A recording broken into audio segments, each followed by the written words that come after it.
नमस्कार, जय हिंद। भारत तक देख रहे हैं आप और मैं हूं ऋषिराज। इस वक्त की बड़ी खबर बताएंगे। अफगानिस्तान से एक खबर आ रही है कि वहां एक बार फिर एक बड़ा आत्मघाती हमला हुआ है। इस हमले में दर्जनों लोग मारे गए हैं। करीबन 50 से अधिक लोगों की मौत की खबर आ रही है। एक शिया मस्जिद को जो निशाना बनाकर आत्मघाती हमला किया गया है, उसमें बड़ी संख्या में तबाही की खबरें सामने आ रही हैं। इसमें सैकड़ों लोग घायल हो गए हैं और कई लोगों की मौत की जो बातें सामने आ रही हैं वो लगातार पैनिक क्रिएट कर रही हैं। इस वक्त वहां पर स्थिति जो है वो बहुत तनावपूर्ण है। तालिबान जब से अफगानिस्तान में सत्ता पर काबिज हुआ है तब से ही लगातार आत्मघाती हमले वहां पर बढ़ गए हैं। इसके पहले तक के हमलों में आईएसआईएस का हाथ था, ये साफ तौर पर दिख रहा था।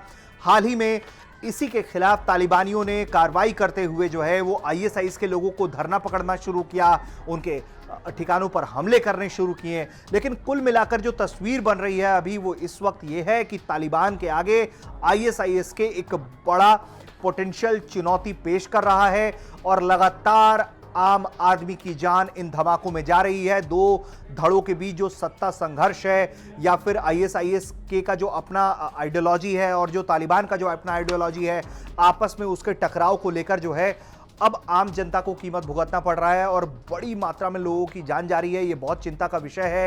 इंटरनेशनल कम्युनिटी क्या कर रही है ये भी एक बड़ी बात है। लेकिन ये घटना क्या है, ये बॉम्ब ब्लास्ट कैसे हुआ है, क्या हुआ है, कैसा टारगेट था, किसने इसकी पुष्टि की, ये तमाम जानकारी जो है इस वीडियो में हम आपको देने जा रहे हैं। दरअसल अफगानिस्तान के उत्तरी प्रांत कुंदूज में एक स्थित शिया मस्जिद को निशाना बनाते हुए आत्मघाती हमला किया गया। इसमें 50 से अधिक लोगों की मौत की बात सामने आ रही है, वहीं 100 से अधिक लोग इसमें घायल भी हुए हैं। हमलावर ने जुम्मे की नमाज के लिए इकट्ठा हुई भीड़ को निशाना बनाया। अफगानिस्तान में जो सूचना और संस्कृति के उप मंत्री बनाया गया है जबीउल्लाह मुजाहिद को तालिबान की तरफ से, उसने इस घटना की पुष्टि की है। उसका कहना है कि राजधानी कुंदूज के खानाबाद बंदर इलाके में शिया नागरिकों की एक मस्जिद को निशाना बनाकर विस्फोट किया गया है, जिसमें कई लोग मारे गए हैं और घायल हुए हैं। अभी तक इस पूरे हमले की किसी ने जिम्मेदारी नहीं ली है, लेकिन जिस तरीके से आईएसआईएस के गुट यहां पर सक्रिय है, कहीं ना कहीं उसका ये हाथ हो सकता है, क्योंकि आईएसआईएस के पारंपरिक रूप से शिया मुसलमानों का विरोधी भी रहा है और वो हज़ारा और दूसरे अल्पसंख्यक मुस्लिम समुदायों का भी विरोध करता रहा है। ऐसे में ये जो टारगेट किलिंग्स हो रही है, पहचान करके मारा जा रहा है, माना जा सकता है, कयास लगाया जा सकता है कि आईएसआईएस का इसमें हाथ हो सकता है।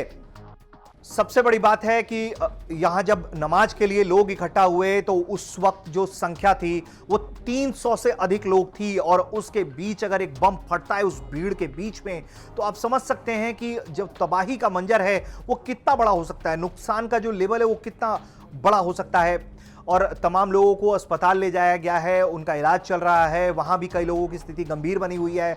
मरने वालों का जो आंकड़ा है वो बहुत ज़्यादा पुष्ट नहीं है, ये बढ़ भी सकता है। लेकिन स्थिति इस वक्त अफगानिस्तान की बिल्कुल बद से बदतर कही जा सकती है, क्योंकि लगातार ये हमले हो रहे हैं। ऐसा नहीं है कि ये हमला रुक गया है तालिबान के आ जाने के बाद से या अचानक से ऐसा कुछ हो रहा है। जब से तालिबान आया है तब से ही इस तरीके के आत्मघाती हमले होने शुरू हो गए हैं। इसके पहले तक जब तक तालिबान अपने लिए सत्ता से संघर्ष कर रहा था, वहां की सरकार से संघर्ष कर रहा था, तो वो इस तरह के हमले किया करता था, नागरिकों को निशाना बनाकर गाड़ी में बम विस्फोट किया करता था आईडी प्लांट करके। और अब जो है आईएसआईएस के सेम मॉड्यूल को अपना रहा है तालिबान के शासन के आ जाने के बाद से। तो अब ऐसे में ये जो स्थिति है कहीं ना कहीं अफगानिस्तान को एक बार फिर गृह युद्ध की तरफ धकेल रही है। इंटरनेशनल कम्युनिटी की तरफ से अभी इस पर कोई प्रतिक्रिया सामने नहीं आई है। अब अमेरिका और जो दूसरे बड़े की प्लेयर्स हैं, अमेरिका तो बाहर निकल चुका है, लेकिन रशिया हो गया, चाइना हो गया, पाकिस्तान हो गया, ये लोग जो इस वक्त अफगानिस्तान में तालिबान में अपनी सक्रिय भूमिका निभाने की तरफ देख रहे हैं। कतर हो गया, ये कैसे इस सिचुएशन को टैकल करते हैं ये देखना होगा। क्या तालिबान जो है वो दूसरे देशों के फोर्सेस को अलाउ करेगा आने के लिए आईएसआईएस के खिलाफ ऑपरेट करने के लिए, और क्या सवाल ये भी है कि तालिबान सक्षम है आईएसआईएस के काउंटर में। ये तमाम सवाल हैं, इसके जवाब मिलने बाकी हैं, लेकिन फिलहाल जो स्थिति है वो भयावह है और ये स्थिति लगातार खराब होती चली जा रही है। आगे इस मामले में जो भी अपडेट होगा वो भी भारत तक आपको लगातार देता रहेगा। देखते रहिए भारत तक। नमस्कार, जय हिंद।